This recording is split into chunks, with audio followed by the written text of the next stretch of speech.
সুপ্রিয় বন্ধুগণ, আসসালামু আলাইকুম।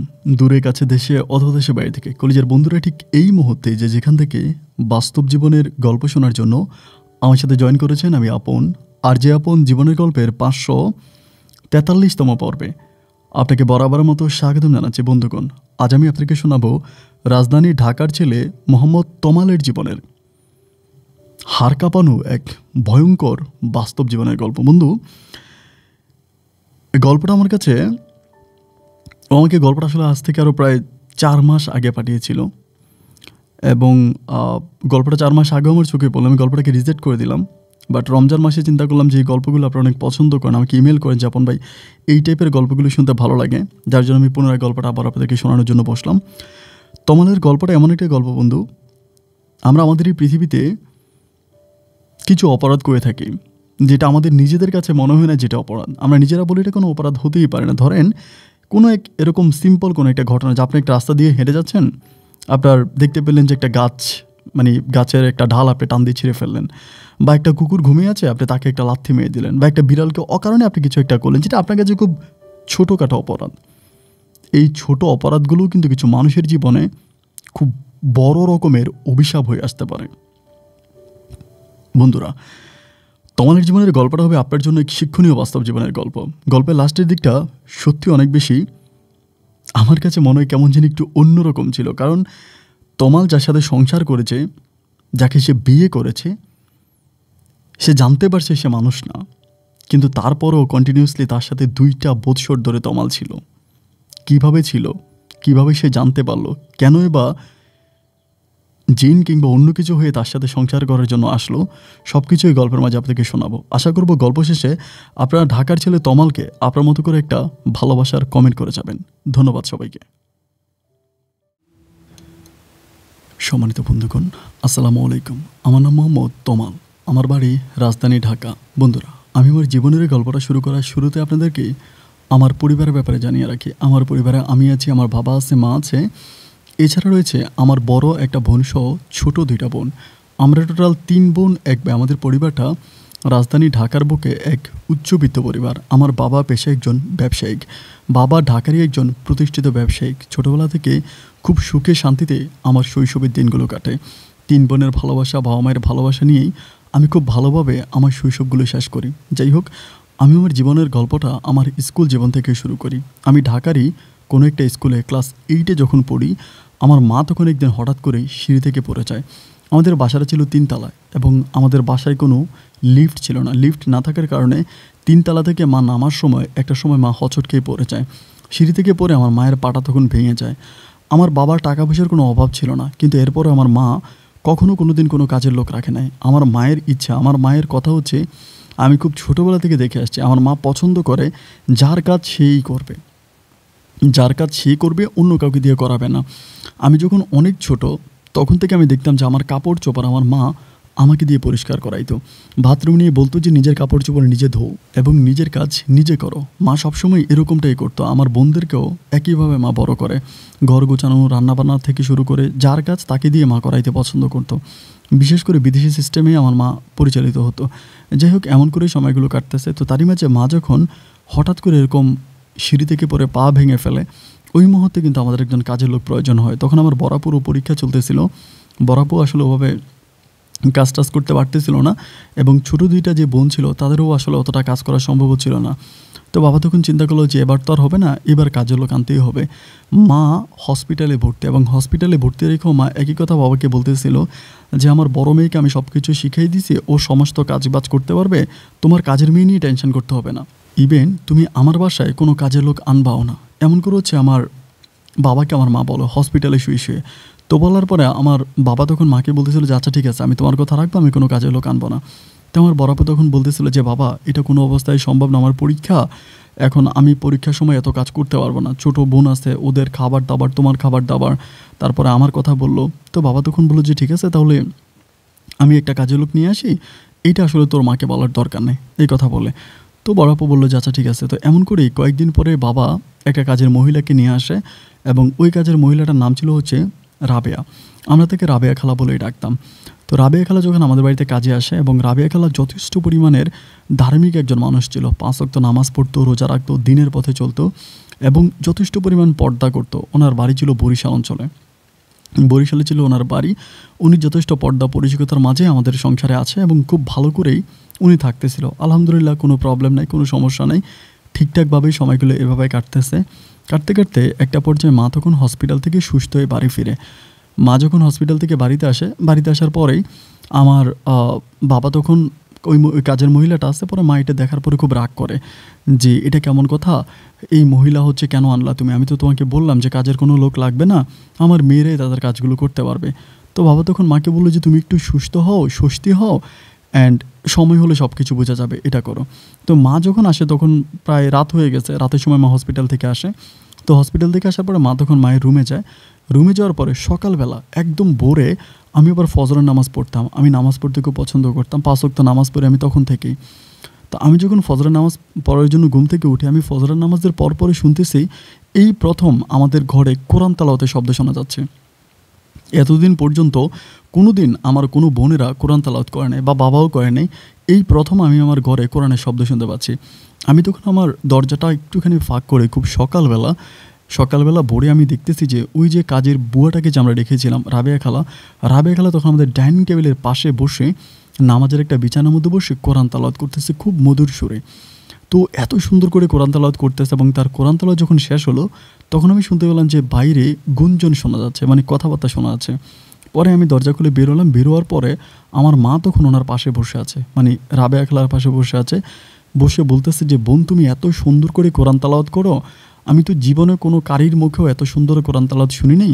তুমি একটা কাজ করবা, তুমি আমাকে কোরআন পড়াবা, কীভাবে এত মধুর কণ্ঠে কোরআন পড়তে হয়। আমি আসলে অত ভালো কোরআন শরীফ পড়তে পারি না, তুমি আমাকে এটা পড়াবা। তো বাবাও তখন পাশে দাঁড়ায় থাকে, বাবাও তখন অত্যন্ত খুশি হয়। ঠিক তখন থেকে রাবেয়া খালার চাকরিটা আমাদের বাসায় পার্মানেন্ট হয়ে যায়। উনি কাজ করতো দিনের বেলায় এবং রাতের বেলায় আমার মাকে কোরআন পড়া শেখাতো। উনি এতটাই ভালো ছিল যে ওনাকে শুধুমাত্র কাজের মহিলা বললে কিন্তু ভুল হবে। উনি শুধু আমাদের বাসায় কাজ করতো না, এবং আমার মাও উনি যেমন কাজ করতো আমার মা তেমন কাজ করতো। মানে আমার মা বলতো যে রাবে একটা কাজ করো, তুমি কি এই রুমটা মুছে ফেলো, বাথরুমটা পরিষ্কার করো, আর আমি এই রুম আর বাথরুমটা পরিষ্কার করি। মানে আমার মা অ্যাকচুয়ালি রাবেয়া খালার সাথে কাজ ভাগাভাগি করে কাজ করতো। অর্ধেক কাজ রাবেয়া খালা করতো এবং অর্ধেক কাজ আমার মা করতো। দুজনের মাঝে খুবই মধুর সম্পর্ক ছিল, অনেক ভালো সম্পর্ক ছিল। দিন আর রাতগুলো ঠিক এভাবেই কাটতেছিল। এই সময়গুলো এইভাবে কাটতে কাটতে রাবেয়া খালা আমাদের পরিবারের একজন মেম্বারের মতো হয়ে যায়, এবং ওনার আলহামদুলিল্লাহ খুব ভালোভাবে আমাদের পরিবারে থাকতেছে। এরকম করেই সময় কাটতে কাটতে একটা পর্যায়ে আমি এসএসসি পরীক্ষা দিই, এবং এসএসসিতে আমি খুব ভালো একটা রেজাল্ট করি। এসএসসি রেজাল্ট আউট হওয়ার পরেই তখন আমার বড় বোনের বিয়ে ঠিক হয়। এবং বিয়ে নিয়ে কথাবার্তা চলতেছিল, বড় আপুকে বিয়ে দিবে। তো ওই মুহূর্তে আমার বাবার কথা হচ্ছে, যেহেতু আমার বড় মেয়ের বিয়ে, তো সেক্ষেত্রে অনুষ্ঠানটা অনেক বড় করে করব, অনেক জাঁকজমট করে, অনেক আনন্দ ফুর্তি করে, এবং মোটামুটি দেখার মতো একটা অনুষ্ঠান করবে, যেন মানুষ আমার কথা মনে রাখে যে ওনার মেয়ের বিয়ে হয়েছে এতটা, মানে এমনভাবে করছে। ঠিক আমার বাবা এটাই প্ল্যানিং করলো যে আমি খুবই ধুমধাম করে, খুবই আনন্দ ফুর্তি করে এবং অনেক মজা করে আমার বড় মেয়ের বিয়ে দেব। যেমন কথা তেমন কাজ, বাবা ঠিক একইভাবে বরাবর বিয়ে দেওয়ার জন্য সমস্ত কিছু রেডি করলো। বিয়ে হলো, বিয়ের দিনে প্রচুর রকম মেহমান আসলো, চারদিক থেকে অনেক মেহমান আসলো। বাট তারই মাঝে হঠাৎ করে আমি একটা মেহমানকে দেখে খুব অবাক হয়ে গেলাম, আমার চোখটা যেন জোশরে গেল। আমি হঠাৎ করে মনে হলো যেন আসমানের একটা পরীকে দেখতে পেলাম। অনেক সুন্দর একটা মেয়ে, অনেক সুন্দর। তো মানে এত যে সুন্দর আমি আসলে বলে বোঝাতে পারবো না। আমার বোনের বিয়েতে মেয়েটাকে দেখার পরে মেয়েটা আমাকে একটা পলক দেখেই ভিতরে ঢুকে গেছে, মানে ভিতরের দিকে চলে গেছে।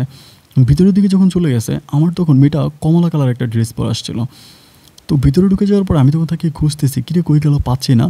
আমার বোনের বিয়ে, বাসায় এত মেহমান, এত মানুষ, ওই দিকের প্রতি কিন্তু আমার কোনো মনোযোগ নেই, আমি ওই দিকে তাকাচ্ছিও না। আমার কথা হচ্ছে এই মেয়েটা কোথায় গেল, তাকে আমার খুঁজে বের করতে হবে, আমার টার্গেট এটাই। তো আমি তখন এদিক সেদিক মেয়েটাকে খুঁজতেছি, কোথায় পাওয়া যায় না। অনেক খোঁজাখুঁজি করার পরেও আমি মেয়েটাকে পাই না পাওয়ার পরে আমার তখন মনটা অনেক খারাপ হয়ে যায়, কিরে কোথায় গেল। এরকম করতে করতে প্রায় 2-3 ঘন্টা কেটে গেল। 2-3 ঘন্টা পরে তখন রাবেয়া খালা আমার সামনে পড়ার পরে আমি খালার বললাম যে, খালা, কমলা কালার ড্রেস পরা এরকম একটা মেয়ে তুমি কি দেখছিলা? উনি আমাকে বলে, না তোরে বাবা আমি তো দেখি নাই, অ্যান্ড এদিক দিয়ে তো কোনো মেয়ে আসেও নাই। আসলে উনি যে জায়গাটাতে ছিল মেয়েটা ওই দিক দিকেই গেল। তো নর্মালি কোনো আমাদের ভিআইপি গেস্টগুলো কিন্তু এই গেট দিয়ে চলে না, কারণ এটা হচ্ছে কিচেন এবং ওইটার পাশে হচ্ছে রান্নাঘর, মানে সব কিছু মোটামুটি একসাথে। তো এই জায়গা দিয়ে তো যাবে না। তো আমি তখন খোঁজাখুঁজি করতেছি, পাই না। লাস্টে দুপুরের দিকে মেয়েটাকে আমি আবারও দেখতে পাই।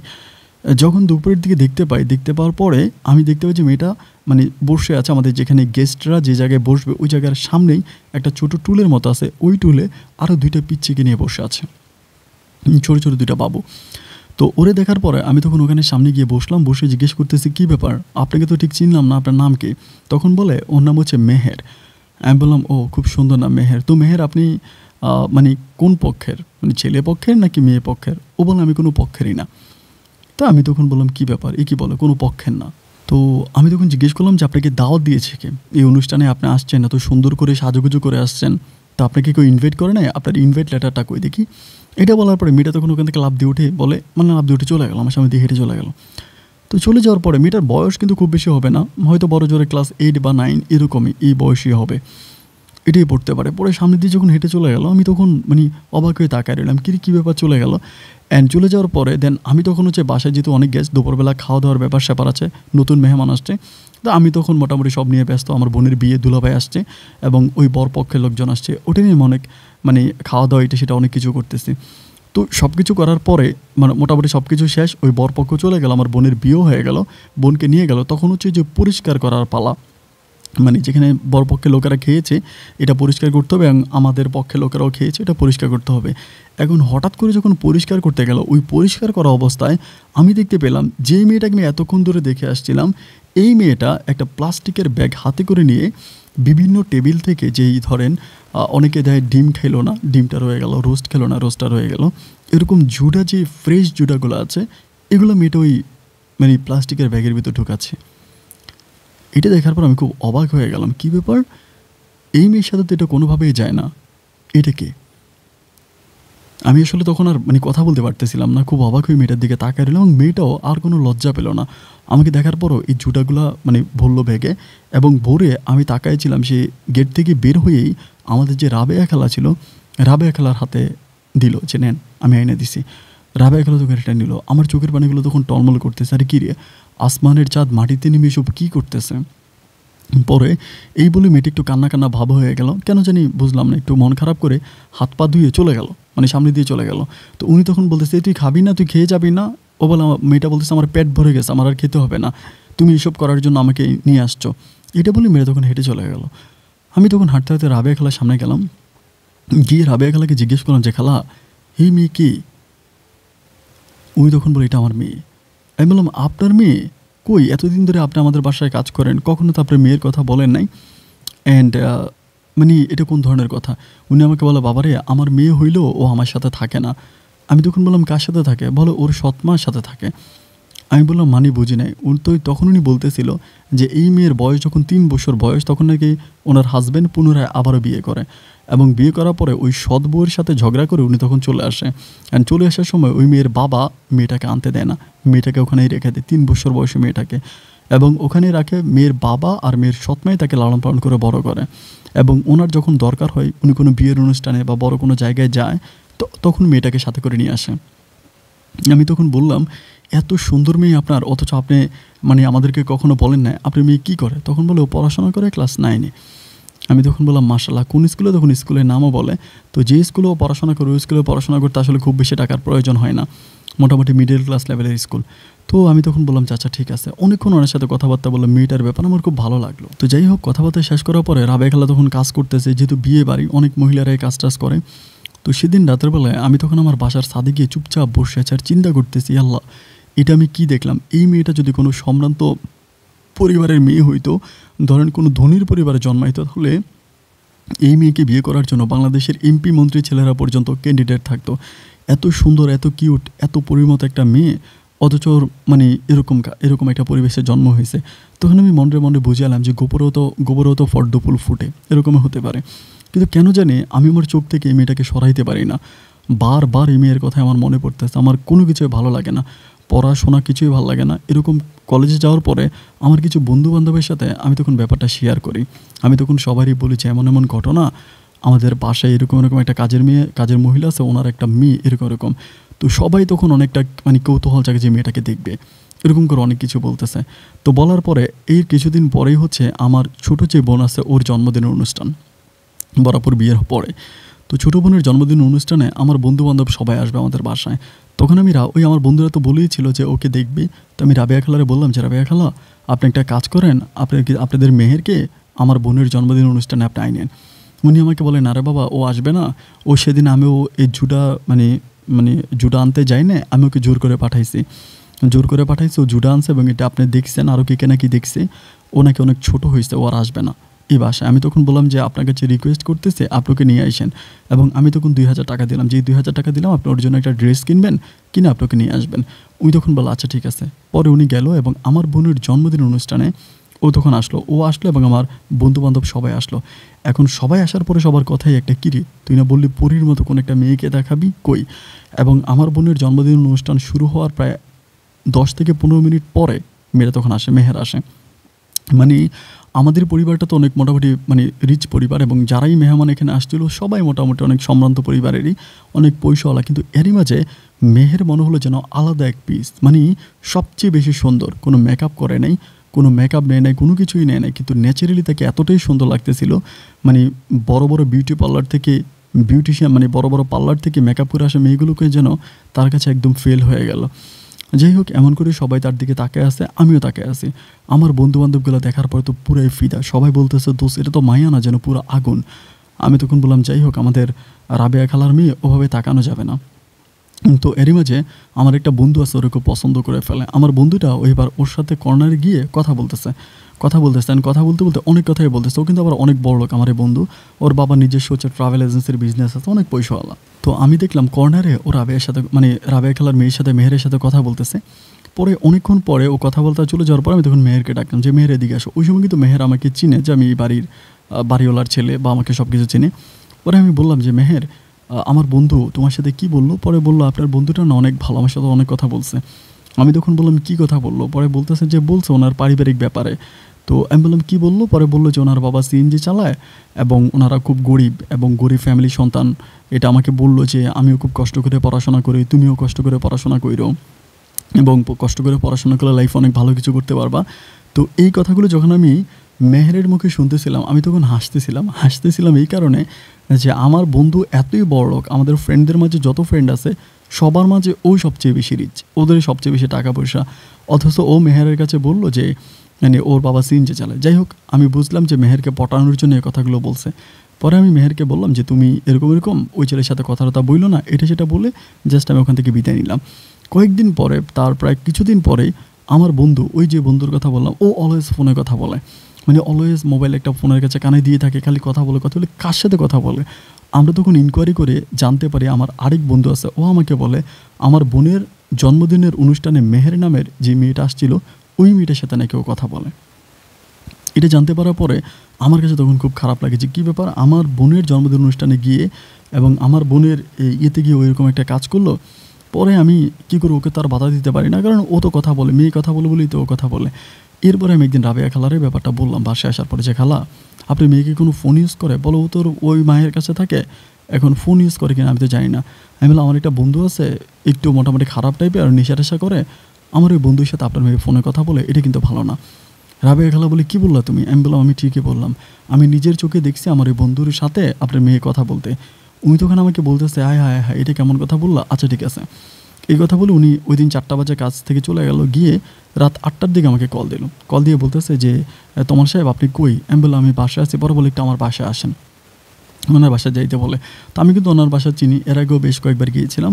তো আমি বললাম, "আচ্ছা ঠিক আছে, আমি আসতেছি।" পরে আমি ওনার বাসায় গেলাম। বাসায় যাওয়ার পরে দেখলাম যে ওনার বাসায় মেহের আছে। মেহেরকে দেখার পর তো আমি তো খুব অবাক, কিরে মেহের এই জায়গায়?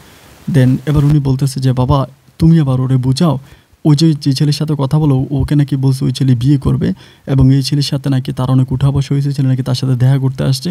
এগুলো ও কী বলতেছে?" আমি তখন মেহেরকে জিজ্ঞেস করলাম যে, "তুমি ওই ছেলেকে কতটুকু চিনো?" ও আমাকে উত্তর করলো যে, "চিনতে হবে কেন? এত চিনাচিনির কী আছে? ও আমাকে পছন্দ করে, আমি ওকে পছন্দ করি, এতটুকুই।" আমি তখন বললাম, "কেমন পছন্দ করো তুমি ওকে?" দেন তখনও বলতেছে আমি ওকে ভালোবাসি। আমি বললাম ওকে ফাইন, ভালোবাসতেই পারো, কিন্তু ও তোমার কাছে কী বলছে?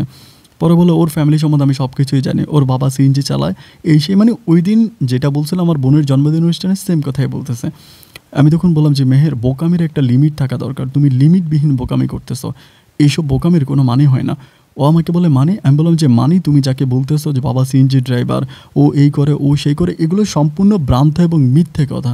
ওর বাবা নাম করা একজন ব্যবসায়িক, এই ঢাকা শহরের বিশিষ্ট একজন ব্যবসায়িক ওর বাবা, এবং ও এগুলো বলতেছে তোমাকে পটানোর জন্য এবং তোমার লেভেলে গিয়ে তোমাকে ইমোশনাল করার জন্য চেষ্টা করতেছে।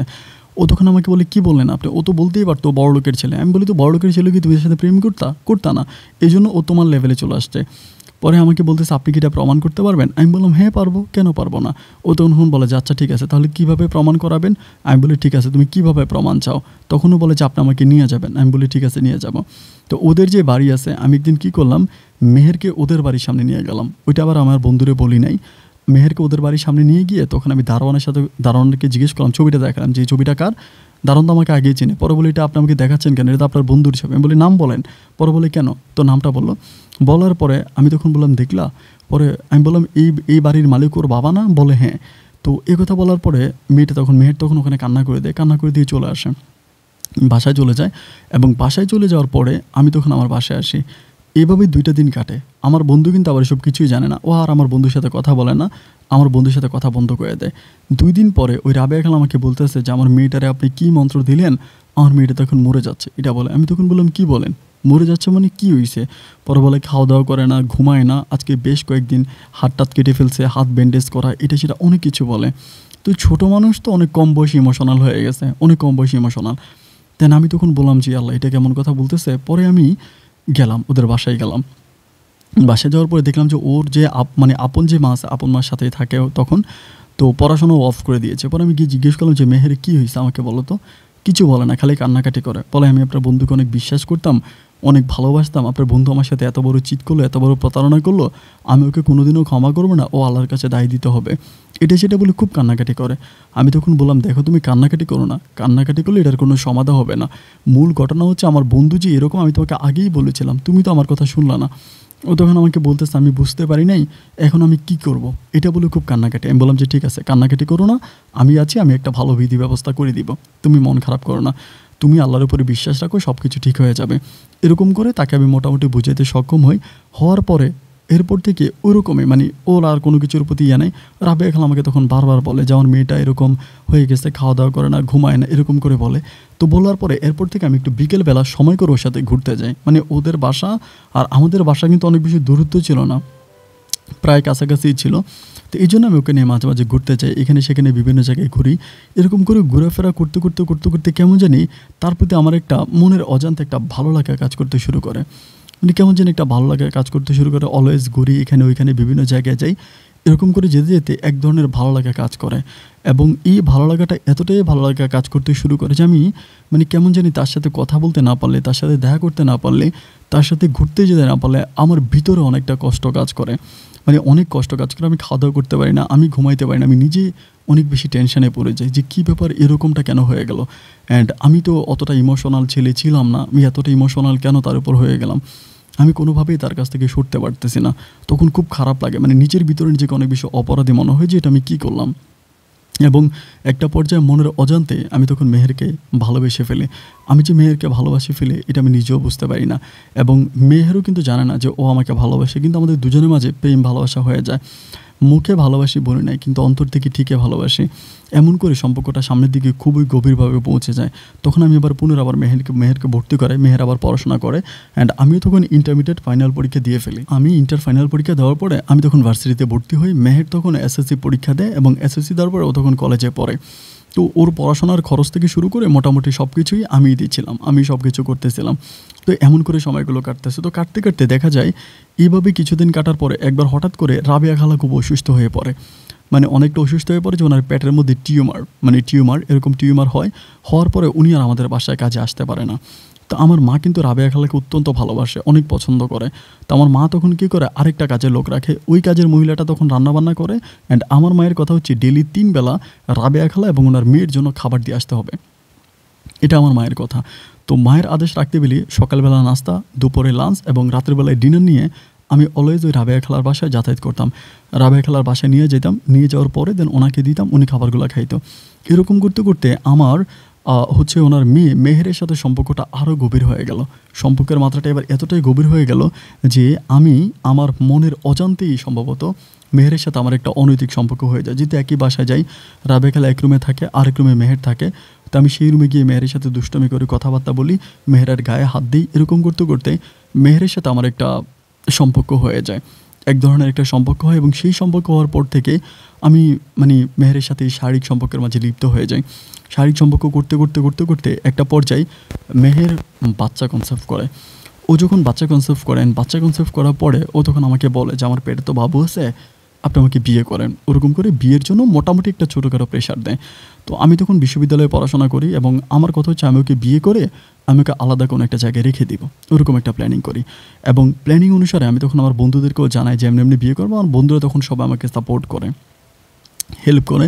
তো বিয়ের ওই ব্যাপারটা আমি তখন কী করি, আমার সবচেয়ে ছোটো যে বোনটা, আমার ইচ্ছে হলো আর কি, নিজের মনের মাঝে জাগলো যে আমার সবচেয়ে ছোটো যে বোনটা, আমার ওই ছোটো বোনটাকে আমি এই বিয়ের অনুষ্ঠানে রাখবো। এরকম একটা ইচ্ছা আমার মনে জাগলো। তো লাগার পরে আমি আমার সবচেয়ে ছোটো যে বোনটাকে আসতে ওরে বললাম যে বোন, এমন ঘটনা, তুই থাকবি, এমন বলে অমুক দিন তুই থাকবি, আমি তোকে নিয়ে যাব, আমি এমনি বিয়ে করবো। ওকে এই কথাটা বলি। আমি আসলে মূলত আদর আর ভালোবাসা থেকে ছোটো বোনের প্রতি মায়া দেখে আমি কথাটা বলছিলাম। কিন্তু আমার ছোটো বোন করলো কি, এই কথাটা আমার বাবার কাছে গিয়ে বলে দিল। বললো যে বাবা, এমন ঘটনা, ভাইয়া বলতেছে যে ভাইয়া নাকি বিয়ে করবে, এবং এগুলো বলে ফেলছে আর কি বাবার কাছে। বাবার কাছে বলে ফেলার পরে বাবা তখন খুব টেকনিক্যালি কোনো কিছু বুঝতে দেয় না আমাকে। যেই ডেটের কথা বলছে, যেই দিনের কথা বলছে, সেম দিনেই বাবা তখন করলো কি, আমি তো আমার ছোটো বোনকে নিয়ে যাচ্ছি, বাবা তখন আমাকে ফলো করতে শুরু করে। এবং কাজী অফিসের সামনে যখন আমি গিয়েছি তখনই বাবা খবর করে আমার হাত ধরে বলতেছে কই যাচ্ছিস, এরকম করে বলে। আমি তখন বাবাকে দেখে তো খুব অবাক হয়ে যাই যে বাবা এই জায়গায়, আমার বোন তখন নিচের দিকে তাকায় থাকে। আমি তখনও সন্দেহ করেছি সম্ভবত আমার বোন বলে দিছে। আমি তখন বললাম বাবা, তুমি তো সব কিছুই জানোই, এবং জানার পরে কেন হাত চেপে ধরলা? বাবা তখন বলে কি জানি আমি বললাম তুমি কি জানো না কোনো কিছু? বাবা বলে না তো, আমি তো কিছু জানি না। আমি বললাম তুমি কি জানো না যে মেহেরের সাথে আমার সম্পর্কের কথা? আমার বাবা তখন বলে কোন মেহের? আমি বললাম আমাদের কাজের মেয়ে রাবেয়া খালার মেয়ে মেহের। মেহের কিন্তু তখন কাজী অফিসের ভিতরে, ওর আরও 2টা বান্ধবী কিনে ভিতরে ঢুকে গেছে। আমার সাথে ফোনে কন্ট্রাক্ট হয়েছে যে আমি ভিতরে আছি, তুমি আসো। দেন বাবা তখন আমাকে বলতেছে তুই কি পাগল হয়ে গেলি? আমি বললাম যে পাগল হওয়ার কি আছে, এখানে তো পাগল হওয়ার কিছু নেই, তুমি এরকম করে কথা বলতেছো কেন? বাবা আমাকে বলতেছে দেখ ভালোই বলতেছি, এখান থেকে চল। আমি তখন বললাম যে এখান থেকে আমি কোথায় যাব? বাবা বলে বাড়িতে যাবি। আমি বললাম যে তুমি এটা কেমন কথা বলতেছো, বাড়িতে যাওয়া আমি এখানে বিয়ে করার জন্য আসছি, আমি বিয়ে করার সমস্ত প্রস্তুতি নিয়ে আসছি, তুমি কি দেখতে পাচ্ছ না? বাবা আমাকে বলে দেখ সব কিছুর একটা লিমিট আছে, লিমিট ক্রস করবি না, চল আমার সাথে। আমি তখন বললাম বাবা আমি এখান থেকে যাব না, কারণ অলরেডি মেহের ভিতরে বসে আছে, ও বসে যে আছে, আমি যাবো এবং আমি কলমা পড়বো, যদি যেতে হয় তাহলে আমি মেহেরকে নিয়ে ফিরবো। এমন কথাবার্তার এক পর্যায়ে বাবা তখন আমাকে 2টা থাপ্পড় মারার পরে বাবা কথাবার্তা না বলে আমাকে টেনে গাড়িতে উঠাই ফেলে। আমি তখন গাড়িতে চলে যাই, অ্যান্ড আমার কাছ থেকে টান দিয়ে মোবাইল ফোনটা নিয়ে যায়। আমি বাবাকে বলি যে আমার কাছ থেকে ফোন নিও না, আমার কোনো কথা শোনে না, ঘরের ভিতরে নিয়ে যায়, নিয়ে গিয়ে মাকে অকথ্য ভাষায় গালাগালি করে। ঠিক ওই মুহূর্ত পর্যন্ত কিন্তু রাবেয়া খালা আমাদের বাসায়, কিন্তু আমার বাবা এতটাই ইন্টেলিজেন্ট, এতটাই চালাক ছিল, রাবেয়া খালাকে কোনো কিছু বলে নাই। রাবেয়া খালাকে কোনো কিছু না বলে আমাকে বলতেছে যে তুই আজকের পর থেকে বাসার বাইরে যাবি না, তোর পড়াশোনা বন্ধ, এটা বলে। তা আমার ছোটো বোনটা, আমি তখন বলি তুই বলে দিয়েছিস? ও তখন কান্না করতে করতে বলে হ্যাঁ আমি বাবাকে বলে দিছি। তো ছোটো মানুষ, ও আসলে কীভাবে কি বলে দিল আমি তো বুঝতে পারি নাই। তো আমি আর ওরে কিছু বললাম না, যে ঠিক আছে যা বলে দিছে। এইবার বাবা করে কি আমি আর ওর সাথে যোগাযোগ করতে পারি না, মেহেরের সাথে যোগাযোগ করতে পারি না, কোনো কথাবার্তা নাই, মেহেরের সাথে কোনো যোগাযোগ নাই। তারই কিছুদিন পরে, 2 থেকে 3 দিন পরে বাবা তখন হঠাৎ করে মাকে বলতেছে বাবার দূর সম্পর্কের এক বন্ধু হয়, বন্ধুর ওই মেয়ের সাথে বাবা আমাকে বিয়ে দেবে, আমাকে বিয়ে করাবে ওখানে বন্ধুর মেয়েকে। অ্যান্ড বন্ধুর মেয়ে হচ্ছে পড়াশোনা করতেছে, মেডিকেলে পড়ে, মেয়ের নাম হচ্ছে তাসলিমা, ওই তাসলিমাকে বিয়ে করাবে। আমি তখন মা আমাকে এগুলো বলার পর আমি বলি মা দেখো, মেহেরের পেটে আমার বাচ্চা, হ্যাঁ আমি এটা কখনোই করতে পারবো না, আমার তো এটা কোনো অবস্থায় সম্ভব না, অ্যান্ড এটা করলে আল্লাহ পাপ দিবে, আমি এটা করতে পারবো না। আমার মা তখন বলে তোর বাবা যেই রাগী মানুষ, তোর বাবা যেটা বলছে পৃথিবী উল্টে গেলেও তোর বাবা সেটাই করবে, তোর বাবার কথার বাইরে কেউ কখনো যায়নি আর যেতে পারবেও না, তুই উল্টাপাল্টা কথা বলিস না, তোর বাবা যেটা করতে বলে তুই সেটাই কর। আমি তখন বলি বাবা যেটা করতে বলে আমি সেটাই করব, মানে আমি মেহেরকে ভালোবাসি এবং আমি মেহেরের পেটে আমার বাচ্চা আছে, সুতরাং আমি এটা করতে পারবো না। আমার মা তখন আমাকে বলে যে এটা কেমন মেয়ে যে তুই বিয়ের আগে ওর পেটে বাচ্চা দিয়ে দিলে, ও বাচ্চা নিয়ে নিল। আমি বললাম যে ও নিছে, আমি দিছি, আসলে ওর তো দোষ নাই, আমারই সব দোষ।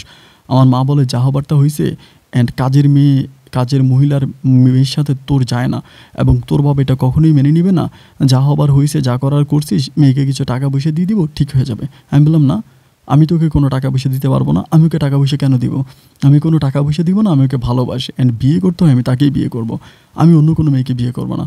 আমার মা তখন বলতেছে বাবা তুই একটু বুঝতে চেষ্টা কর, তুই অনেক পাগলামি করতেছিস। আমি বললাম তুমি যেটা মনে করার করতে পারো, বাট আমি তাকেই বিয়ে করব। আমি তাকে ছাড়া অন্য কাউকে বিয়ে করতে পারবোই না। আমার মা তখন খুব কান্নাকাটি করে আমাকে বলে যে তুই যদি এরকম পাগলামি করিস তাহলে কেমন করে চলবে, এরকম পাগলামির তো কোনো মানে হয় না। আমি তখন বললাম তুমি যা মনে করো তাই হবে, আমি অন্য কাউকে বিয়ে করব না।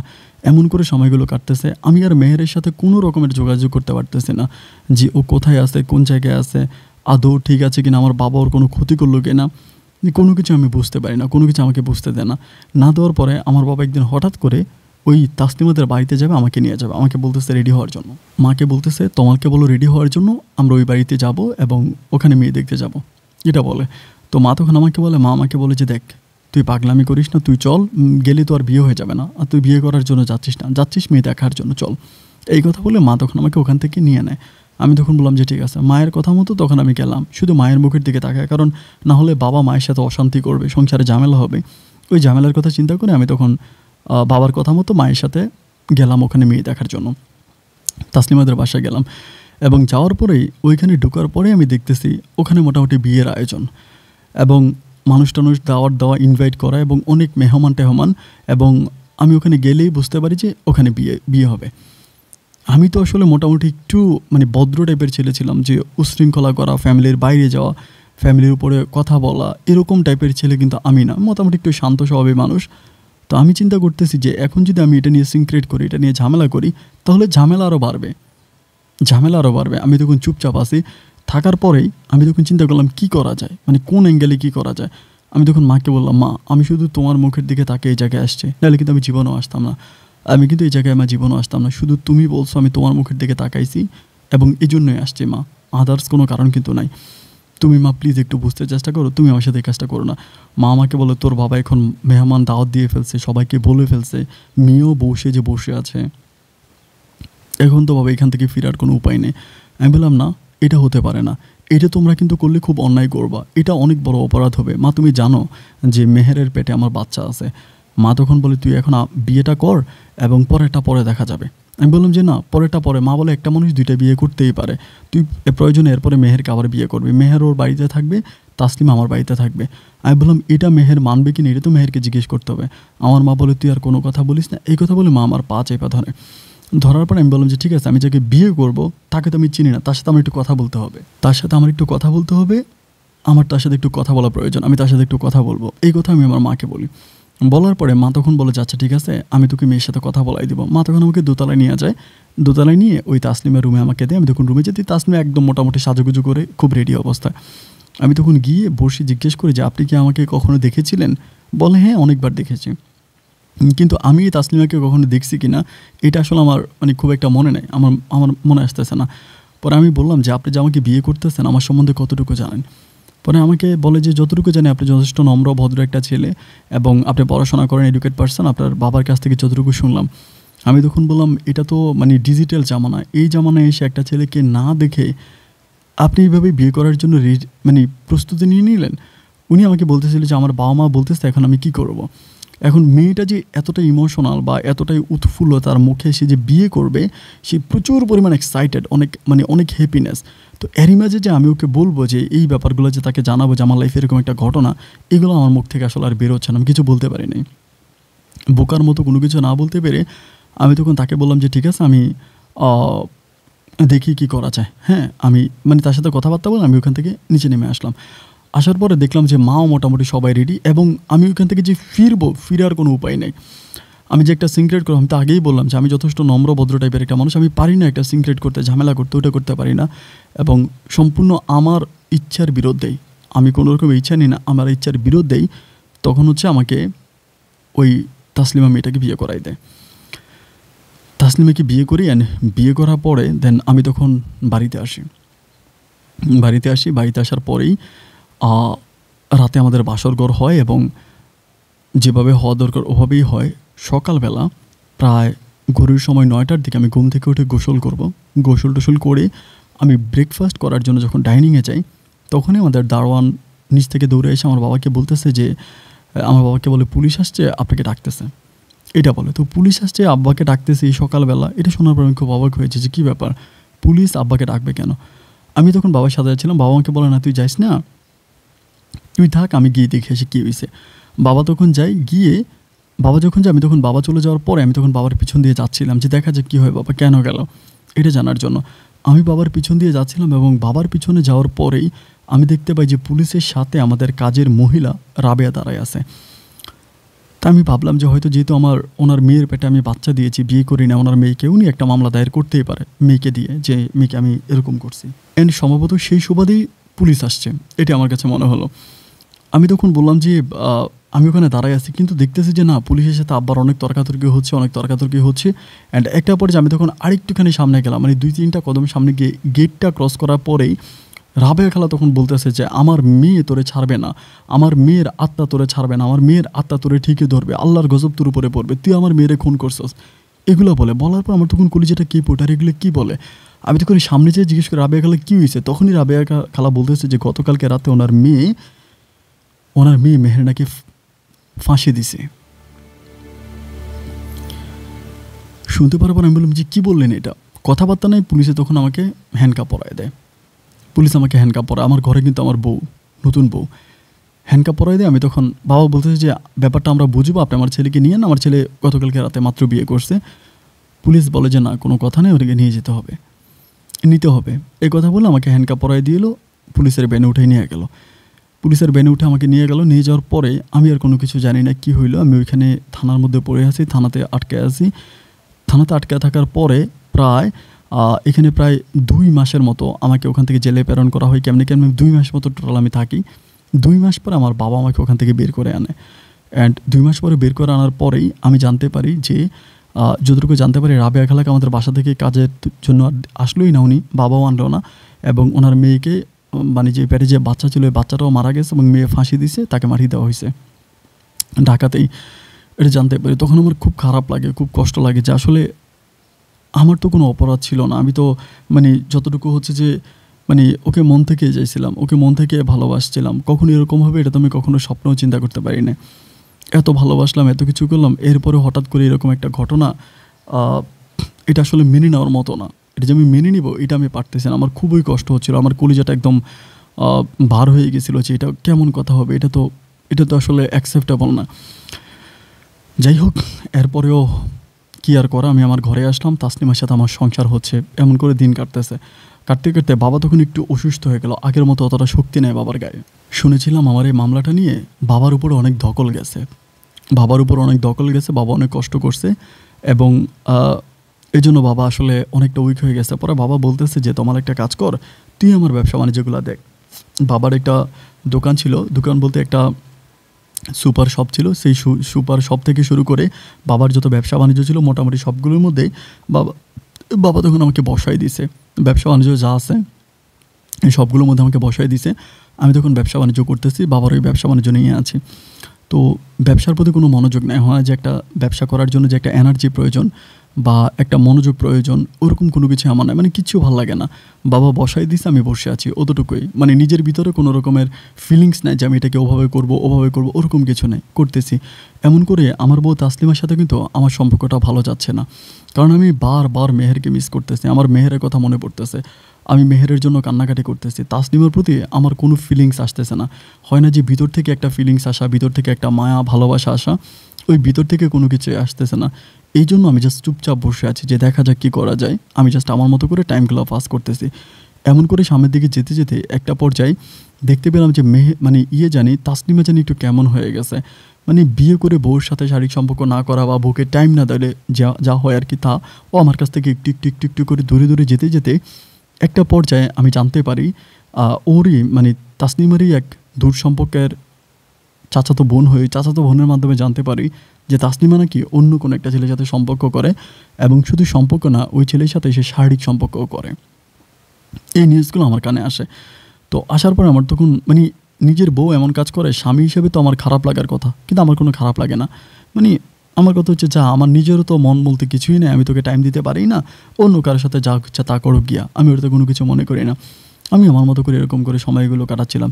তো কাটাতে কাটাতে বাবার ব্যবসার প্রতি যেই আমার প্রতি বাবা যে ব্যবসা আমাকে বুঝিয়ে দিয়েছিল, বা বাবার ব্যবসার যত কিছু আছে, খুঁটিনাটি যা আছে সব কিছু কিন্তু আমার উপরে ডিপেন্ডেবল, বাবার পুরো ব্যবসা। তো আমি তখন কী করি, মানে ব্যবসা ওরকম অমনোযোগী হইতে হইতে অন্য একটা লোক আছে রাশেদ নামের, ওই যার বাড়ি ছিল নোয়াখালী, ওই রাশেদ আঙ্কেলকে আমি তখন মোটামুটি ব্যবসায় সব কিছু বুঝিয়ে দিচ্ছিলাম। মানে উনি আমাদের ম্যানেজার ছিল, উনি যেখানে বলতাম আমি সেখানেই সিগনেচার করতাম, এবং ওনার উপরে আমাদের পুরোটা ব্যবসা ডিপেন্ড হইতো। আমরা এই কারণে ব্যবসার অনেক বড় ক্ষতি হয়ে যায়, অনেকগুলো শিডিউল আমরা মিস করি, অনেক লস হয়ে যায়। এবং লস হয়ে যাওয়ার পরে আমি তখন এই লসের ব্যাপারগুলো বাবাকে বুঝতে দিই না, কারণ আমি তো ভাবি বাবা এমনি অসুস্থ, বাবা এগুলো জানতে পারলে বাবার অনেক ক্ষতি হয়ে যাবে, বাবার অনেক হবে, এই জন্য আমি বাবাকে বলি না বলে এরকম করতে করতে আমি এভাবে লস করতে করতে একটা সময় আমার সুপার শপটা আমি আর চালাইতে পারতেছিলাম না। মানে যে পরিমাণের মাল আমি কিনে আনি বাইরে থেকে, ওই মালের টাকা, স্টাফের বেতন সব কিছু দেওয়ার পরে সুপার মার্কেটটা থেকে লস আস্তে আস্তে খুব খারাপ অবস্থা হয়ে যায়, এবং এটা শুধুমাত্র আমার অবহেলার জন্যই হয়। একদিক থেকে তাসলিমা অন্য কারোর সাথে পরকীয়া করে, এটা আমি জানতে পারি, ও অন্য কোথাও চলে যায়। এবং অন্য দিক থেকে হচ্ছে আমার ব্যবসা বাণিজ্যের এই অবস্থা, বাবাকে আমি খুব ভয় পাই, বাবাকে আমি কী করে বলবো যে ব্যবসা এরকম লস আসতেছে। মানে সব কিছু মিলে আমি তখন খুব বেশি একটা ডিপ্রেশনে পড়ে যাই। পড়ে গিয়ে আমি তখন বাবাকে না জানিয়ে সুপার শপটা তখন আমি অন্য একটা লোকের কাছে কন্ট্রাক্টের উপরে দিয়ে দিই 10 বছরের জন্য। মানে 10 বছরের জন্য তাকে দিয়ে দিই, সে আমাকে একটা অংশ লাভের একটা অংশ দেবে, বা সে আমাকে মাসে রেন্ট দিবে, এরকম করে আমি তখন সুপার শপটা একটা কোম্পানিকে দিয়ে দিই 10 বছরের জন্য। এটা দিয়ে দেওয়ার ঠিক 2 মাস পরে আমার বাবা তখন ব্যাপারটা জানতে পারার পর বাবা আমাকে জিজ্ঞেস করে যে এই ঘটনা তুই এটা কেন করলি। আমি তখন বললাম যে দেখো, আসলে এটা চালাইতে পারতেছি না, এটার মধ্যে অনেক লস আসতেছে এবং আমার পক্ষে এটা কন্টিনিউ করা সম্ভব না, এবং শুধুমাত্র এই জন্য আমি এটাকে বন্ধ করছি। বাবা তখন আমার উপরে খুব ক্ষেপে যায়, মানে অত্যন্ত ক্ষেপে গিয়ে আমাকে বলে, তোরে কি আমি এই জন্যই লালন পালন করে বড় করছি, তুই এটা কেন করলি, কী কারণে করলি। খুব খারাপ ব্যবহার করে আমার সাথে, এবং আমাকে তখন সমস্ত ব্যবসা বাণিজ্য থেকে বাবা বের করে দেয়। বের করে দিয়ে বাবা তখন আবার পুনরায় নিজের মতো করে চালাচ্ছিল। তখন আমি বাসায় থাকি, এবং বাসায় থাকা অবস্থায় আমার বউ তাসনিমা কোনো কথা নাই বার্তা নাই, কারণে অকারণে বাসা থেকে বেরিয়ে যায়। আমি বললাম, কোথায় যেতে আসো? ও যাচ্ছে। এবং তখন যদি আমি তার সাথে কোনো রকমের স্বামী স্ত্রী সম্পর্কে লিপ্ত হতে চাই, ও আমাকে দেয় না, মানে আমার কাছে আসে না, এবং বিশেষ করে তার শরীরে আমাকে হাত দিতে দেয় না। এরকম দূরে দূরে থাকতেছে, এবং আমি জানি যে ও অন্য কারোর সাথে সম্পর্ক করে। এগুলো আমি তাকে বলিও যে দেখো, আমার কাছে অনেক ইনফরমেশন আসছে যে তুমি এগুলো করে বেলাও, এইসব তুমি করতেছ। ও আমাকে বলে, তুমি কি করতে পারবা করো, আমার এসবের কোনো পরোয়া নাই, আমি এসব কোনো কেয়ার করি না। মানে অ্যাজ একটা হাজব্যান্ড হিসেবে তার কাছ থেকে আমি ন্যূনতম রেসপেক্টটুকু পাই না, ন্যূনতম সম্মানটুকু পাই না। যেভাবে পারে এভাবে আমাকে ছোট করে অপমান করেও কথা বলে। তো আমি ওর কথাগুলো শুনে যাচ্ছিলাম, আসলে আমার তো কিছু করার নাই। এরকম শুনতে শুনতে একটা পর্যায়ে আমি নিজেকে অনেকটা নিজের ভিতর নিজেকে কেমন জানি মরে যাচ্ছিলাম। বাবা একদিক থেকে প্রেশার দিতেছে, ও আরেক দিক থেকে প্রেশার দিতেছে, 2 দিক থেকে চাপে পড়ে তখন আমি খারাপ রাস্তায় যেতে শুরু করি। খারাপ রাস্তায় বলতে আমি খারাপ মেয়েদের কাছে যাই এবং আমি নেশাগ্রস্ত হয়ে পড়ি। আমি প্রচণ্ড রকমের নেশা করি, খারাপ মেয়েদের কাছে যাই। এই ব্যাপারগুলো এবার আমার বউ জানতে পারার পরে ঢাকারই কোনো একটা আবাসিক হোটেলে আমি রাতের বেলায় খারাপ কাজ করার জন্য যখন যাই, ওখানে হঠাৎ করে পুলিশে রেড দেয়, এবং রেড দেওয়ার পর ওখানে পুলিশ ধরার পরে পুলিশ এটাকে তখন ওদের সাথে সাংবাদিক থাকে, 21 টিভি সাংবাদিক ওই সময় থাকে, এবং 21 টিভিতে তখন এটা সরাসরি সম্প্রচার করা হয়। ওরা দেখায় এটা, এবং ওখানে আমার ফেসটা পরিপূর্ণভাবে বোঝা যায়, এবং এই ভিডিও ফুটেজটা আমার শ্বশুরবাড়ির লোকজন থেকে শুরু করে সবাই এটা দেখতে পায়। দেখতে পাওয়ার পরেই তারা তখন করে কি, যে আমার বউ আর কোনো কথা নাই বার্তা নাই, আমার বউ এবার আমাকে ইমিডিয়েটলি তার বাবা মায়ের সাপোর্ট নিয়ে আমাকে ডিভোর্স করে দেয়। মানে আমার সাথে থাকবে না, ও আমাকে ডিভোর্স করে দেয়। ডিভোর্স করে দিয়ে আমাকে ডিভোর্স করার কয়েক মাস পরেই ও তখন ওই যে ছেলেটার সাথে পরকীয়া সম্পর্ক করতো, ওই ছেলেটাকে বিয়ে করে ফেলে। বিয়ে করে ও খুব সুন্দরভাবে সেটেল হয়ে যায়। বাট এদিক থেকে আমার অবস্থা খুব খারাপ। আমি আর কোনোভাবেই এই নেশার জগৎ থেকে আসতে পারতেছি না। নেশাতে আমি এমনভাবে আসক্ত হয়ে গেছি, আমার নেশা ছাড়া একটা রাতও কাটে না। ঘরে বসে আমি কন্টিনিউয়াসলি নেশা করি, খারাপ নেশা করতে থাকি। এমন বাবা দেখতে পায়। বাবা দেখতে পাওয়ার পর কয়েকদিন পরে বাবা একদিন আমাকে বাসায় এসে আমাকে জুতা পিটা করে। আমার মা আবার অন্য আমার ছোট বড় বোনও ছিল ওই সময়, সবার সামনে জুতা পিটা করে। জুতা পিটা করে আমাকে বাসা থেকে বের করে দেয়, যদি বাসা থেকে বেরিয়ে যা, তুই আমার বাসায় থাকতে পারবি না। তো আমি তখন বলি যে বাবা দেখো আমি বাবা আমার কোনো কথা শোনে, আমাকে জুতা মেরে ঘর থেকে বের করে দেয়। এভাবে বাসা থেকে বের করে দেওয়ার পরে আমি তখন চলে যাই। চলে গিয়ে আমি তখন আমার একটা ফ্রেন্ড থাকে, ওর বাসায় উঠি। ওর বাসায় গিয়ে উঠার পর ও আবার আমার মোটামুটি দুঃখটা বুঝতো, মন অনেক ভালোবাসতো। তো ওর কাছে বললাম যে দেখ আমার জীবনটা এমনভাবে নষ্ট হলো, আমার জীবন নষ্ট হওয়ার পিছনে কারা দায়ী, কারা আমার লাইফটাকে এভাবে নষ্ট করছে। তো আমাকে বোঝা, যাই হোক ভাগ্যে যেটা আছে সেটাই হবে, এটা কারোর উপরে দোষারোপ করে লাভ নাই। তো ও তখন একটা গার্মেন্টসের ফিএম হিসাবে চাকরি করতো, গার্মেন্টসের ফিএম ছিল। তো আমাকে বলে তুই যদি বলিস আমি তোকে আমার গার্মেন্টসের আপাতত সুপারভাইজার পোস্টে একটা চাকরি দিতে পারি। তো গার্মেন্টসের সুপারভাইজার মানে তো বুঝতেই পারেন অলওয়েজ শ্রমিকদের সাথে থাকতে হবে। তো আমি তখন বললাম আমার একটা কাজ দরকার, এবং আমি কাজে যদি ঢুকে যাই তাহলে এই নেশার থেকে আমি মোটামুটি হলে বের হইতে পারবো, কারণ আমি কোনোভাবেই এই নেশার জগৎ থেকে বের হইতে পারতেছিলাম না। তো ওর কথা মতো পরেও আমাকে গার্মেন্টসে চাকরি দেয়। আমি তখন গার্মেন্টসে চাকরি করি এবং আমি ট্রাই করি যে 5 ওয়াক্ত নামাজ পড়ার জন্য, 5 ওয়াক্ত নামাজ পড়ার জন্য, রোজা রাখার জন্য, দিনের পথে চলার জন্য আমি তখন চেষ্টা করি যে কীভাবে নামাজ পড়া যায়, রোজা রাখা যায়, দিনের পথে চলা যায়। এবং আমি তখন এই কাজগুলোর প্রতি খুব অ্যাক্টিভ হয়ে যাই। আমি 5 ওয়াক্ত নামাজ পড়বো, রোজা রাখবো, দিনের পথে চলবো, এমন করে আমি তখন থাকতে শুরু করি। আমি কোনোভাবে আর কোনো কিছু কাউকে বুঝতে দিচ্ছি না, কাউকেই বুঝতে দিচ্ছি না। ওভাবেই ওখানে কাজ করতেছে। আর আমি বাসা থেকে বেরিয়ে যাওয়ার পরে আমার মা, আমার বোন কেউ আমার সাথে ওভাবে যোগাযোগ করে নাই, এবং তাদেরও ইচ্ছা ছিল যে আমি বাসা থেকে বেরিয়ে যাই, কারণ আমি নেশা করি, আমি বাসায় বসে বসে নেশা করি, এটা তাদেরও ভালো লাগতো না। গার্মেন্টসে চাকরি করতেছি ভালো লাগে না, অলওয়েজ মন খারাপ লাগে। তো আমার গার্মেন্টসের কর্নারে একটা জায়গা আছে, সেকশন রেস্ট বলতে ওই জায়গাটা। তো আমি সেকশন রেটের ওইদিকে বসে বসে অলওয়েজ সিগারেট খাই, এবং সিগারেটের সাথে আমি মোটামুটি ড্রিঙ্কস করি। আমার যেটা করা দরকার এটা আমি করি। তো করার পরে এখানে স্মৃতি নামের একটা মেয়ে, অনেক মোটা গাটা, ভালো স্বাস্থ্য, অনেক ভালো। এই মেয়েটা কীভাবে জানি ব্যাপারটা বুঝতে পারে যে আমি এখানে ড্রিঙ্কস করতেছি। আমাকে একদিন এসে বলতেছে যে স্যার একটা কথা বলবো, কিছু মনে করবেন না, এভাবে বলে। তো আমি তখন বললাম বলো কী বলবা। বলে স্যার আপনি এখানে ড্রিঙ্কস করবেন না। আমাকে ডিরেক্টলি বলতেছে যেন কর্মী আর কি, গার্মেন্টস কর্মী। আমি তখন বললাম যে কী বলতেছে, আমি ড্রিঙ্কস করলে তোমার সমস্যা কী, তুমি তোমার কাজ করো, তোমার কোনো সমস্যা। বলে স্যার এখান থেকে ঘ্রাণ যায়, আমার নাকে আসে, আমার বমি আসে, নাহলে আপনি আমার এই কাজটা থেকে অন্য একটা কাজ দিয়ে দেন, অন্য একটা সাইডে দেন। তো আমি তখন সিনিয়র সুপারভাইজার ছিলাম, আমার আন্ডারে আরও লোকজন আছে। আমি তাদেরকে ডেকে বললাম যে মেয়েটাকে চাকরি থেকে বের করে দাও। রাগ করেই বললাম বের করে দাও। তো বের করে দেওয়ার কথা বলার পরে মেয়েটাকে ওরা তখন কাজ থেকে বের করে দেয়, সুপারভাইজার যারা আছে বাকিরা বের করে দেয়। বের করে দেওয়ার পরে তার 2 দিন পরে আমি একদিন গার্মেন্টসে আসতেছি, মেয়েটা হঠাৎ করে এসে আমার পা চেপে ধরছে, গার্মেন্টসের সামনে পা চেপে ধরে বলতেছে যে স্যার আমার চাকরিটা খুব লাগবে, আমাকে চাকরিটা দেন, আমি আপনাকে আর কিছুই বলবো না। তখন আশেপাশে থেকে আরও অনেকগুলো লোক চলে আসছে। আইসা বলতেছে যে কী হয়েছে। পরে মেয়েটা বলতেছে যে কিছু না, আমার পিএম স্যার, উনি আমার সুপারভাইজার স্যার, আমার চাকরি চলে গেছে, আমি ভুল করছিলাম, স্যারকে বলেছি আমাকে আবার চাকরিতে ফিরে নিয়ে যাওয়ার জন্য। তো এলাকার আরও কিছু লোকজন আছে, তারাও তখন আমাকে বলে যে স্যার গরিব মানুষ, না হয় ভুল করলে করে ফেলছে, আপনি তো ধনী, আপনি তো বুঝেন, শিক্ষিত মানুষ, মেয়েটাকে চাকরিটা দিয়ে দেন। তো এটা বলার পরে আমি তখন বললাম আচ্ছা ঠিক আছে ফাইন, আমি তোমাকে চাকরি দিব।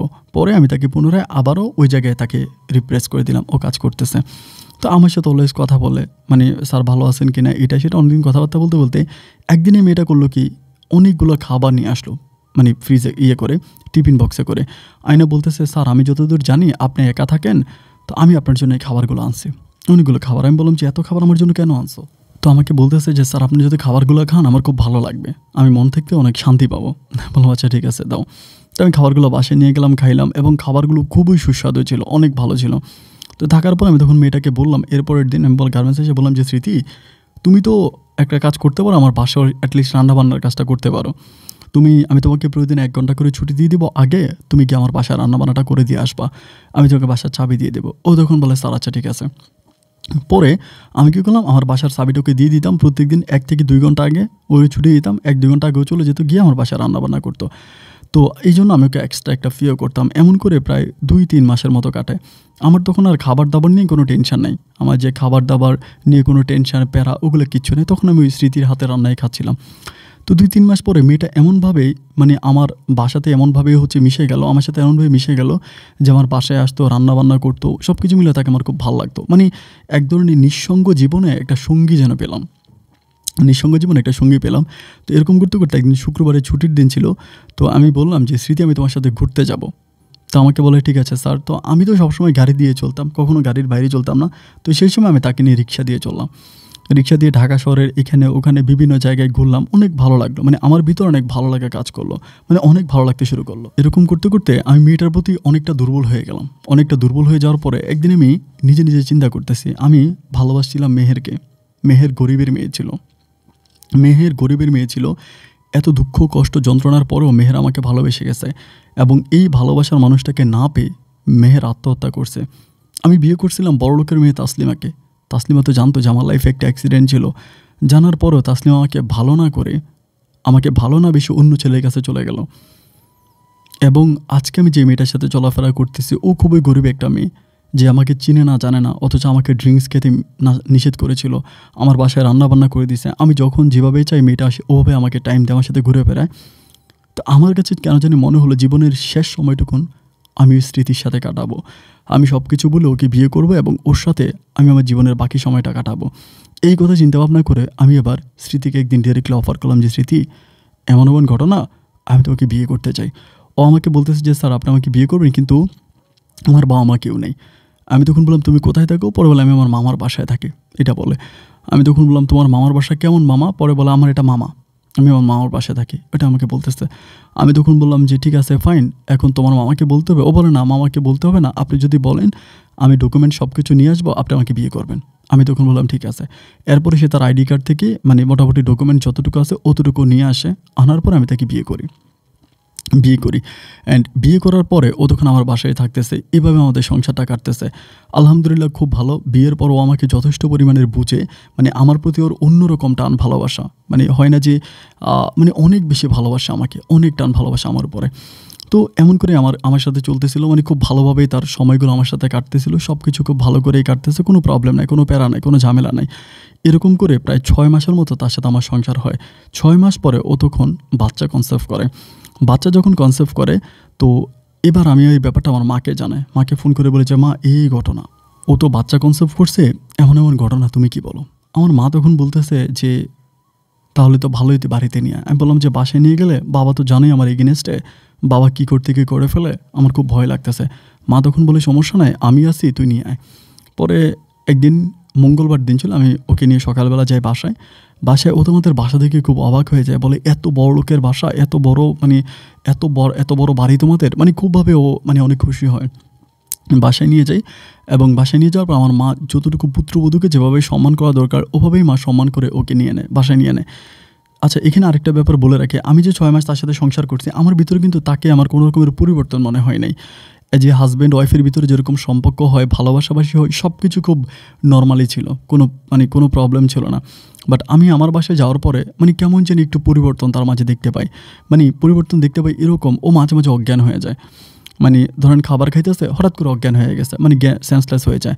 তো আমার মা বলে, পেটে যেহেতু বাচ্চা আছে এই জন্য হয়তো এই সমস্যাগুলো হয়, ভালো ডাক্তার দেখাই। তো আমি তখন ডাক্তার দেখাই, ডাক্তার ওষুধ দিয়ে মোটামুটি ভালো হয়। আবার আমার সাথে শুয়ে আছে, ও হঠাৎ করে উল্টাপাল্টা কথা বলতে শুরু করে, মানে কেমন যেটি কথা বলে, নিজে নিজে কথা বলে। এরকম একটু উল্টাপাল্টা কয়েকটা দিন আমি তার মাঝে খেয়াল করি।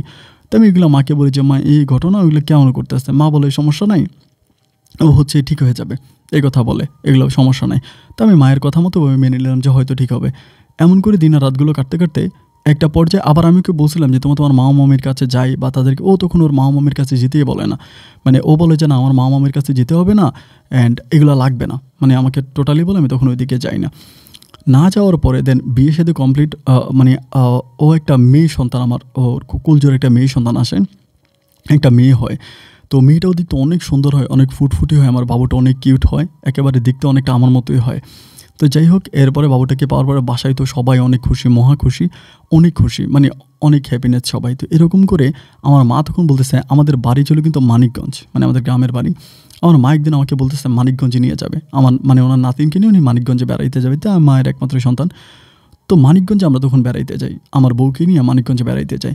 তো বেড়াইতে যাই, আমরা মানিকগঞ্জে থাকি 4 দিনের মতো থাকি। তো 3 দিন পরে আমাদের এখানে একটা পূজা হয়, হিন্দুদের অনেক বড় একটা পূজা হয়। তো সেই পূজার অনুষ্ঠানে সবাই যাবে। আমি তখন আমার বউ স্মৃতিরও বললাম যে, স্মৃতি তুমি চলো। স্মৃতি প্রথমে বললো যাবে, এরপরে বলে আর যাবে না। আমি বললাম, কেন যাবো না, তুমি আমার সাথে চলো, সমস্যা নাই। আমি একটু জোরাজোরি করি, এরপরেও আমার সাথে যায়। যাওয়ার পরে ওই মন্দিরে যাওয়ার পরে আমরা সবাই ঘুরতেছি বা মন্দিরের আশেপাশে দেখতেছি, ওইখানে মন্দিরের একজন ঠাকুর ছিল, উনি আবার আমার মায়ের সাথে অনেক ভালো সম্পর্ক। আমার মা যদিও মুসলমান হয়ে থাকে, ওই মন্দিরে মা অনেক সময় টাকা ঢুকে দিত, মানে টাকা পয়সা দিত। মন্দিরের সাথে মার একটা ভালো সম্পর্ক। ওই মন্দিরে যাওয়ার পরে আমার মাকে, মানে ও সহ যায়, তখন ওই মন্দিরের ঠাকুরটা আমার মাকে বলতেছিল যে আপনার পুত্রবধূকে একটু দেখে রাখেন, এটা বলে। মানে ঠাকুর বলতেছে যে দেখে রাখেন, মানে বলতেছে যে তার সাথে নাকি কি অশুভ, মানে অশুভ কি একটা জিন আছে, এটা বলে যে অশুভ একটা জিন তার সাথে আছে, আপনার পুত্রবধূটাকে আপনি দেখে রাখেন। আমি তখন বললাম যে আচ্ছা ঠিক আছে, সমস্যা নেই, আমি এটা দেখব। আমার মা বলে যে ঠিক আছে দেখবে। এই ঘরে আনার পর মা তখন আমাকে বলে যে রে, ঠাকুর তো এমন এমন কথা বললো, ঠাকুর এই কথাটা কেন বললো? আমি তখন বললাম যে ঠাকুর মহোদয় এই কথা কেন বললো মা, আমি তো বুঝতেছি না। আর আমি তো তোমাকে আগেই বললাম যে ওর মানে এরকম একটা সমস্যা আছে, মাঝে মাঝে অজ্ঞান হয়ে যায়। মা তখন বলে আচ্ছা ঠিক আছে, আমি ঠাকুরের সাথে আবার কথা বলবো। পরের দিন সকালবেলা মা একা একা মন্দিরে যায়, গিয়ে ঠাকুরের সাথে কথা বলে। কথা বলার পরে ঠাকুর তখন আমার মাকে একটা তাবিজ দেয় যে এই তাবিজটা আপনি আপনার ইয়ের গায়ে পরাবেন, মানে আপনার মানে ছেলের বউয়ের শরীরে দিবেন, এই কথা বলে। 2টা তাবিজ দেয়, 2 পেয়ে দেওয়ার জন্য।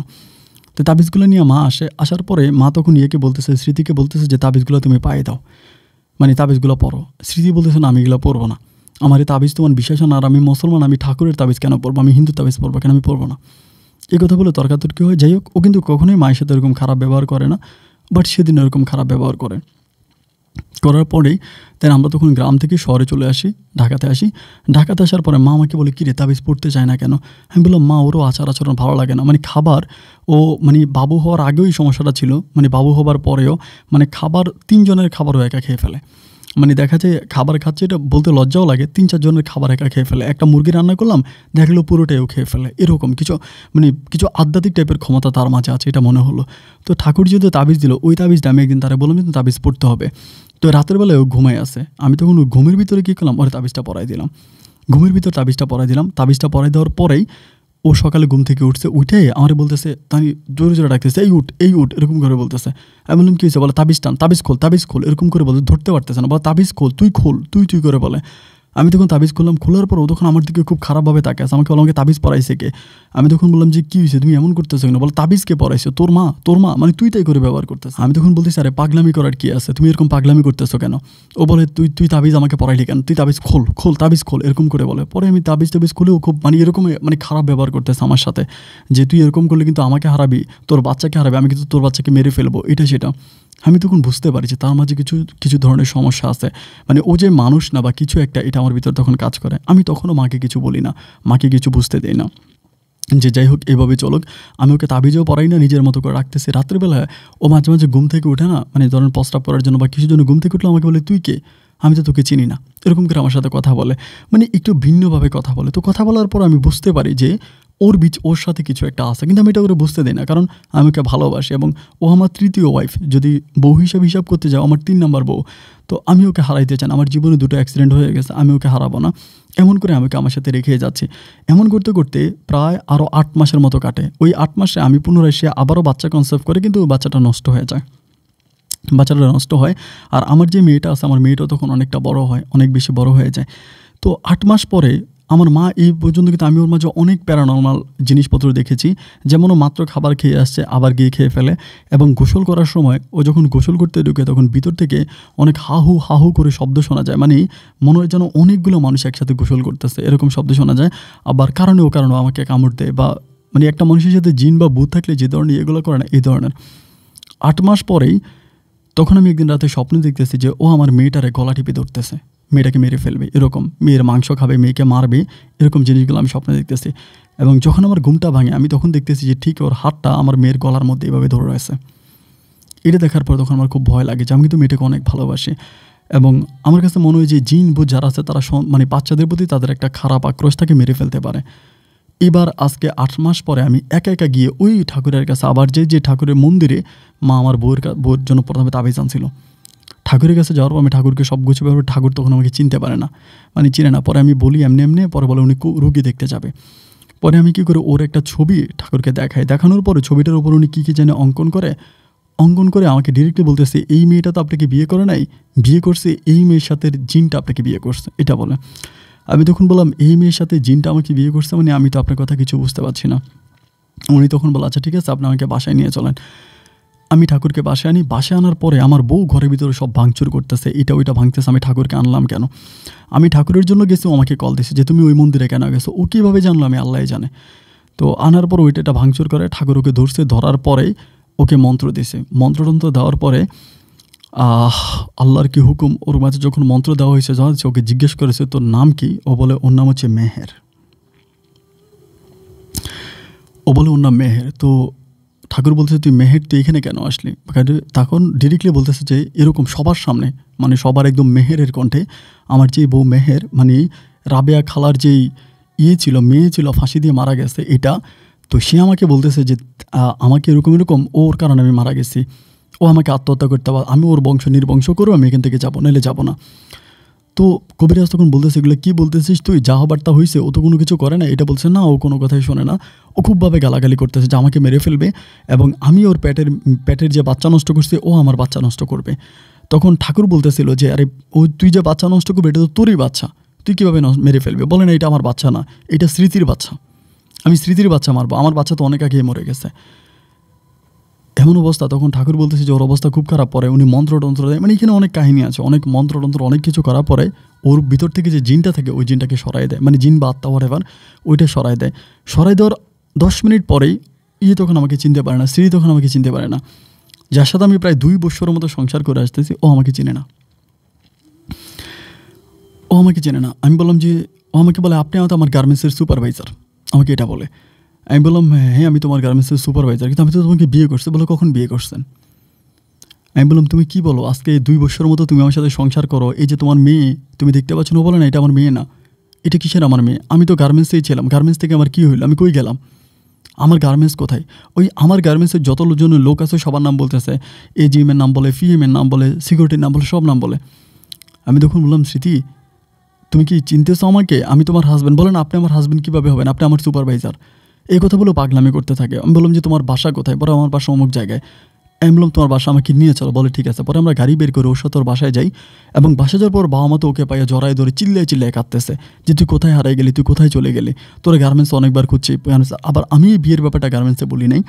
গার্মেন্টসে বলিনি এই কারণে যে যেহেতু আমি গার্মেন্টসে চাকরি করছি সবাই খারাপ মনে করবে, এই জন্য স্মৃতিকে বিয়ের ব্যাপারটা আমি গার্মেন্টসে বলি না। এবং স্মৃতিকে বিয়ে করার পর আমি গার্মেন্টস থেকে চলে আসছি, আমি আর গার্মেন্টসে যাই নাই, ওকেও আর যাইতে দিই নাই। পরে ওর বাবা মা তখন আমাকে বলতেছে যে এইভাবে ওদের মেয়ে গার্মেন্টস থেকে যায়, গার্মেন্টস থেকে আর ফিরে নাই।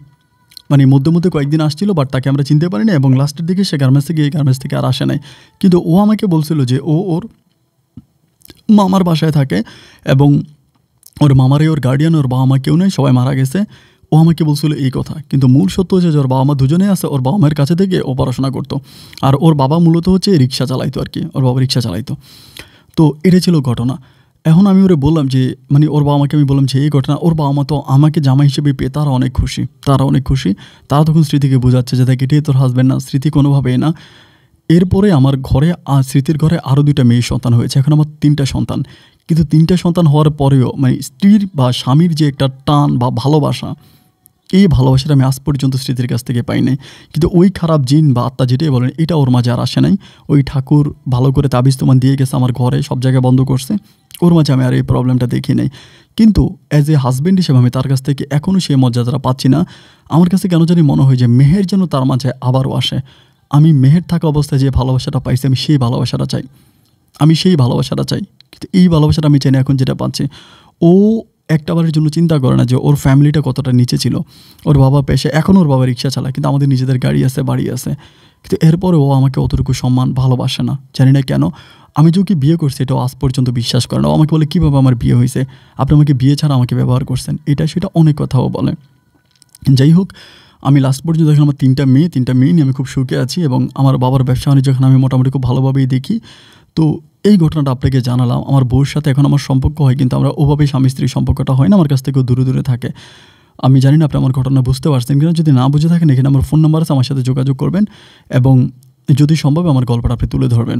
আপন ভাই ভালো থাকবেন, আপনার জন্য শুভকামনা। আসসালামু আলাইকুম।